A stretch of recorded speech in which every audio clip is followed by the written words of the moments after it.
कैलाश समूरा सिंधु दरिया जे पानी जे ढालो अब गाड़ी वाला चलो भाई रेड़ा थोड़ा पहुंचा ना दरिया खातिर ये दरिया खातिर ये सिंधु खातिर ये सिंधु खातिर ये सिंधु खातिर ये सिंधु खातिर ये दरिया खातिर ये दरिया खातिर ये सिंधु खातिर ये दरिया खातिर गाड़ी वाला घुमा इन्हनि ॿलियुनि ख़ातिर इन्हनि ॻोठनि ख़ातिर इन्हनि वसंदियुनि ख़ातिर इन्हनि सिंध ख़ातिर पंजाब तोसां पाणी ख़ातिर पंजाब तोसां हिन ॿनियुनि ख़ातिर ही सिंधु जेको असांजो जियापे जो ज़रियो आहे जेको असांजो साह आहे उन असांजे साह जी खे सुकाइण लाइ हिकु सी आहे सिंध तरक़ी पसंद पार्टी मुसलसल इन साज़िश जे ख़िलाफ़ मैदान में आहे रोडनि ते आहे ऐं अचो सिंध वासियो सिंध तरक़ी पसंद पार्टी जो मज़बूत हथ करे इन केनालनि ख़िलाफ़ हिकु मुनज़म जदोजहद करियूं GS पंहिंजा हुआ धारनि सां गॾु धाड़े में वाट नसायूं थे वेरनि खे वही वांगीड़नि जे वाड़े में सभई दोस्तो जीअं सिंधी पौर तमाम दोस्तो ही असांजो एहतियाज उमरकोट में एहतियाज थी रहियो आहे असां ही गुज़ारिश था करियूं उमरकोट वासियुनि खे त तव्हां पंहिंजनि वास्ते वारा जेके बि ॻोठ आहिनि शहर आहिनि उन्हनि में सिधी ॻाल्हि कयो लॻे पियो इन धाड़े लॻाइण में उहे पंहिंजा आसिफ ज़रदारी बिलाल ज़रदारी इहे गॾु ऐं महिरबानी करे जेसि ताईं माण्हुनि खे सम्झाईंदो न ऐं उन्हनि जो घेराव न कंदासीं तेसि ताईं असां पंहिंजी मंज़िल ते न पहुची सघंदासीं मां उमरकोट वासियुनि खे गुज़ारिश कयां थो त तव्हां जेको आहे सो माना ऐं पीपुल्स पार्टी जा जेके वज़ीर आहिनि या जेके सूबाई मेंबर आहिनि या क़ौमी असेंबली जा मेंबर आहिनि उन्हनि जे इलाइक़नि में वञी करे चओ त वाही गज़ारी करियो पिया सिंध खे नुक़सानु पहुचायो था सिंध जेका आहे तव्हांखे ॿुधायो तो जॾहिं अंग्रेज़नि जो दौर हुयो तॾहिं बि पंजाब जेको सिंधु दरिया ते पाणी खणण जी कोशिशि कई पर 1945 में सिंध जे नुमाइंदनि पंजाब जे नुमाइंदनि अंग्रेज़नि जी मौजूदगी में जेको फ़ैसिलो थियो त सिंधु दरिया ते सिर्फ़ु 13% पंजाब जो आहे बाक़ी ॿियो सॼो पाणी जेको आहे सो सिंध जो आहे पर इहे हाणे न आहे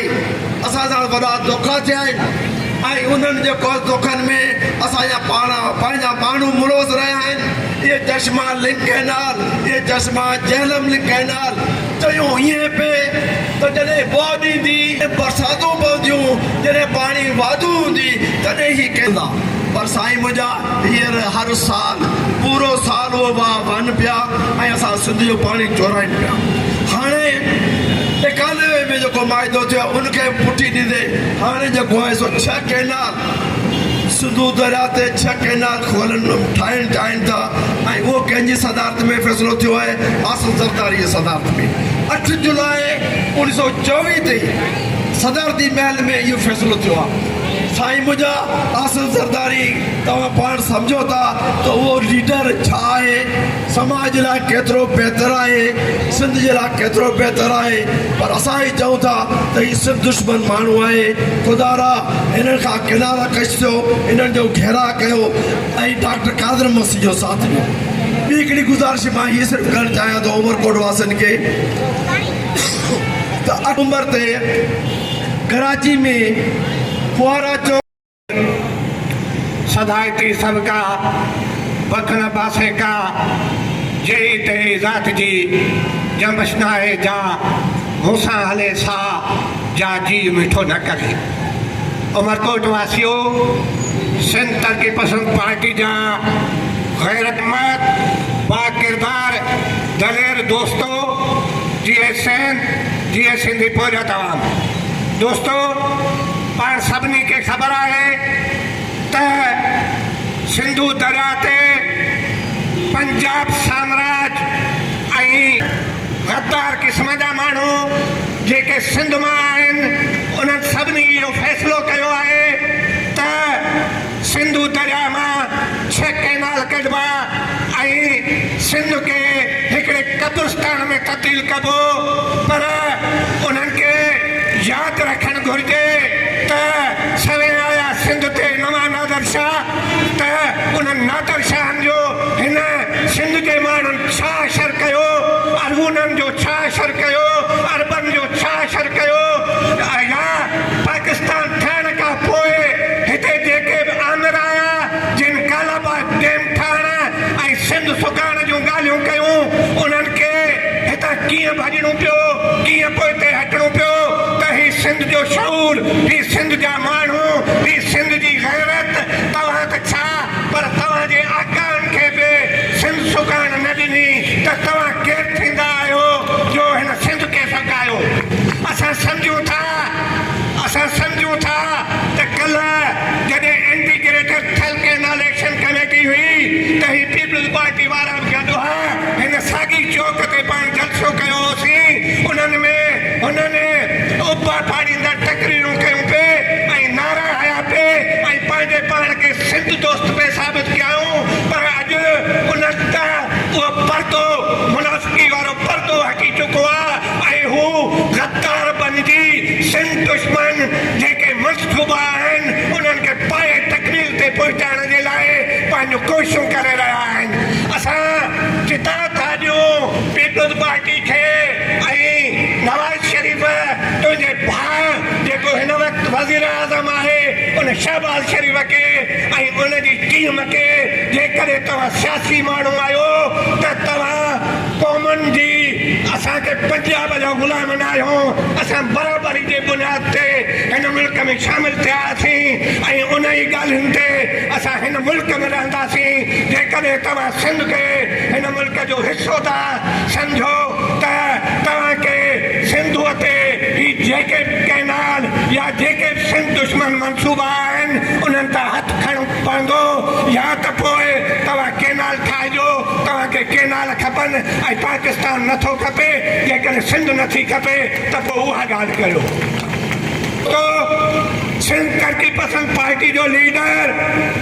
असांजो क़ाइद मोहतरम डॉक्टर कादिर मंसी पहिरें ॾींहं खां वठी अॼु ॾींहं ताईं हू ऐं हुन जा साथी सिंध जे रोडनि ते सरापा एहतिजाज आहिनि। इहा ई ख़ासियत हूंदी आहे, इहा ई सुञाणप हूंदी आहे हिकु सिंध दोस्त लीडर जी। त असांखे फ़ख़्रु आहे असांजे लीडर ते, असांजे क़ाइद ते त जॾहिं असांजो क़ाइद हिन क़िस्म जो बहादुर आहे त मूंखे इहो यकीन आहे त उमरकोट जा माण्हू, थर जा माण्हू ऐं सिंध जा माण्हू बि पंहिंजो गंद कपाए सघनि था। पर सिंधूअ ते ही जेके कैनाल कढणु चाहिनि था उहे कैनाल कंहिं सूरत में कढणु न ॾींदा। असां इहो वाज़े था करियूं त हुकुमरानो सही कैनाल कढंदा त सिंधू खे तव्हांजे कब्रिस्तान में तब्दील करण था चाहियो, पर इहा तव्हांजी भुल आहे। मतिलबु तव्हांजा कब्रिस्तान ठहनि ही क़ौम सदियुनि खां हिते